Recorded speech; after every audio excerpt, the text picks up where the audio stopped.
Munshi Premchand India के बहुत बड़े लेखक थे। वो आम आदमी की कहानियां लिखते थे, जैसे किसान, मास्टर जी और दुकानदार। वो उनके संघर्षों के बारे में लिखते थे, उनके सपनों के बारे में लिखते थे। प्रेमचंद जी 1880 में पैदा हुए थे। वो एक छोटे से गांव में रहते थे। उन्होंने लोगों की मुश्किलें देखी थीं। उन्होंने अपनी कहानियों से लोगों को आवाज दी। उनकी कहानियां बहुत मशहूर हुई। प्रेमचंद जी हिंदी और उर्दू में लिखते थे। वो चाहते थे कि सब लोग उनकी कहानियां समझें। वो आसान भाषा इस्तेमाल करते थे, लेकिन उनके शब्द बहुत ताकतवर होते थे। उन्होंने बहुत सी मशहूर कहानियां लिखी। ईदगाह, नशा और गबन उनकी सबसे पसंदीदा कहानियां हैं। ये कहानियां आज भी पढ़ी और पसंद की जाती हैं। प्रेमचंद की ज्यादातर कहानियां गांवों में होती थीं। वो कुदरत की खूबसूरती के बारे में लिखते थे। वो गांव की जिंदगी की तकलीफों के बारे में लिखते थे। वो गरीबी के बारे में लिखते थे। वो जातिवाद के बारे में लिखते थे। उनकी एक मशहूर कहानी है ईदगाह। ये एक छोटे से लड़के हामिद की दिल को छू लेने वाली कहानी है। हामिद एक अनाथ बच्चा है।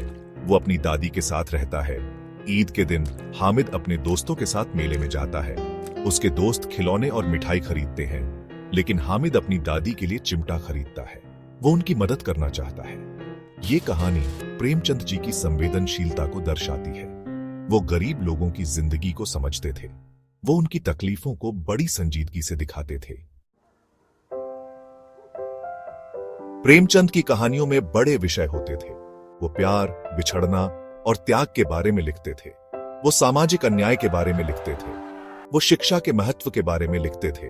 वो आसान भाषा का इस्तेमाल करते थे, लेकिन उनकी कहानियों के गहरे मतलब होते थे। वो अपने पाठकों को सोचने पर मजबूर करते थे, उन्हें महसूस कराते थे। वो समाज को बेहतर बनाना चाहते थे। उनका एक बहुत मशहूर कथन है, इंसान की सबसे बड़ी खूबी है मुश्किलों से उठकर आगे बढ़ना। उनका मानना था कि हर इंसान में अच्छाई करने की ताकत होती है।